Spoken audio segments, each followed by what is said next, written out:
Hai, Assalamualaikum warahmatullahi wabarakatuh. Bertemu lagi dengan saya, Putri Ayu Anjula. Kali ini kita akan membahas tentang daur biogeokimia. Apa itu daur biogeokimia? Daur biogeokimia adalah suatu daur yang melibatkan komponen biotik maupun komponen abiotik.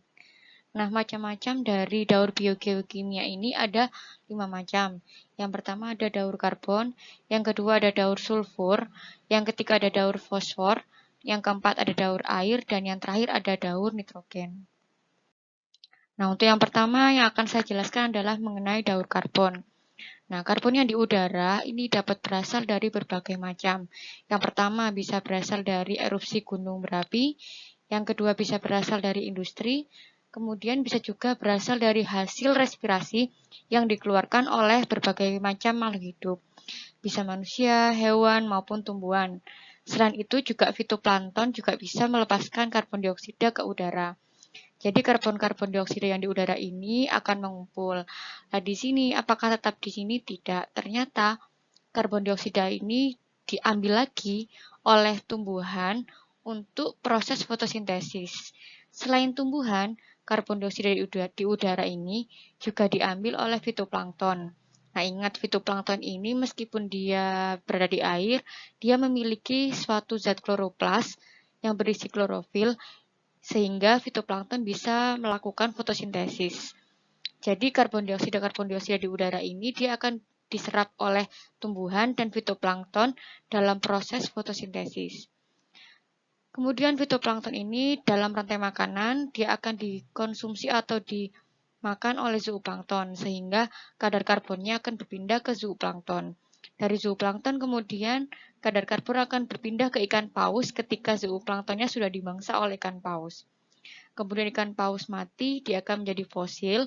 Nah, di sini akan diuraikan oleh dekomposer dan detritivor dalam waktu yang sangat lama, berjuta-juta tahun, sehingga bisa menghasilkan batu bara dan minyak bumi. Nah, selain itu, tidak hanya dari ikan paus, hewan, tumbuhan, maupun tumbuhan yang mati, maka juga akan diuraikan, sehingga karbonnya akan terkumpul di dalam ini batu bara dan minyak bumi. Kemudian batu bara dan minyak bumi ini akan diolah di dalam kegiatan industri. Dan di sini akan terjadi siklus lagi berputar. Dari industri ini akan menghasilkan karbon lagi dan karbon akan kembali ke udara. Dan begitu seterusnya. Ini adalah daur karbon. Karbon disimbolkan dalam C. Oke, lanjut yang kedua, yaitu ada daur sulfur atau belerang. Sulfur ini kita simbolkan S ya, atau belerang. Jadi di udara, sulfur itu bisa berupa SO4, bisa berupa SO2, H2S, maupun H3SCH3.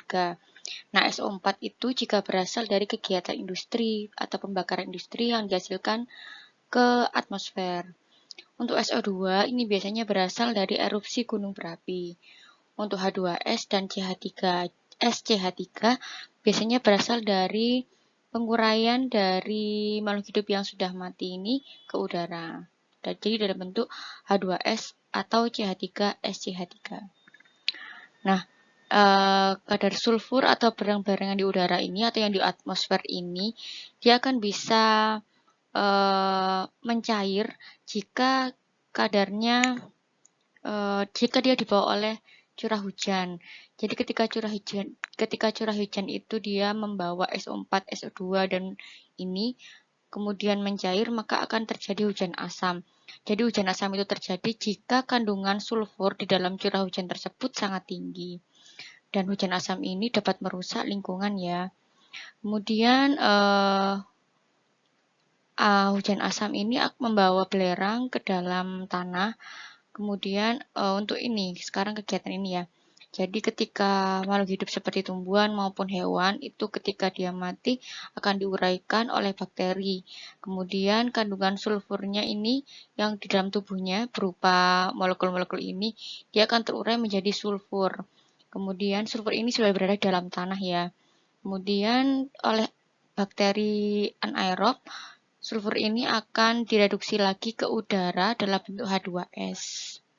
Jadi ini siklusnya terus seperti ini ya. Oke, lanjut. daur selanjutnya. Daur fosfor atau siklus fosfor. Nah, untuk siklus fosfor, fosfor ini biasanya di alam itu berasal dari pelapukan batuan. Jadi pelapukan fosfat ini bisa berasal dari batuan menjadi tanah. Ada juga fosfat yang berasal dari hewan atau tumbuhan yang sudah mati yang diuraikan, kemudian fosfatnya diambil, nah dimasukkan dalam tanah ini. Nah, fosfat dalam tanah ini kadang juga digunakan untuk tumbuhan untuk melakukan metabolismenya. Selain itu, fosfat juga bisa larut dalam klasifikasi kimia. Jadi sebagai campuran untuk insektisida begitu ya. Pestisida maksud saya. Kemudian sebagian dari fosfat ini juga ada yang mengalami pengendapan atau sedimentasi. Sehingga fosfat yang mengalami pengendapan ini lama-kelamaan dia akan menghasilkan batuan baru. Nah, batuan baru ini kalau sudah dihasilkan, dia sudah keras, maka akan terjadi pengangkatan geologis sehingga dihasilkan batuan-batuan lagi yang baru di sungai seperti ini. Nah, terus seperti itu siklusnya. Nanti akan lapuk kembali, kemudian fosfatnya diuraikan, dapat lagi dari sini, dan seterusnya. Itu adalah daur fosfor. Untuk yang selanjutnya adalah daur air atau siklus hidrologi. Ini adalah nama lainnya ya. Jadi ketika ada sinar matahari, maka seluruh permukaan bumi ini akan kehilangan cairan atau terjadi penguapan ya. Biasanya terjadi di laut maupun di daerah sungai. Jadi terjadi penguapan di laut atau sungai itu namanya evaporasi. Setelah menguap, maka dia akan membentuk awan-awan di sini. Selain terjadi penguapan air di sungai maupun di laut, bisa juga tumbuhan mengalami penguapan atau kita sebut sebagai transpirasi di sini. Nah, air-air yang dikumpulkan itu dia akan membentuk awan. Dia akan bergerak ke biasanya tempat yang dingin. Ketika sudah sampai di tempat yang dingin, maka dia akan membentuk hujan-hujan seperti ini.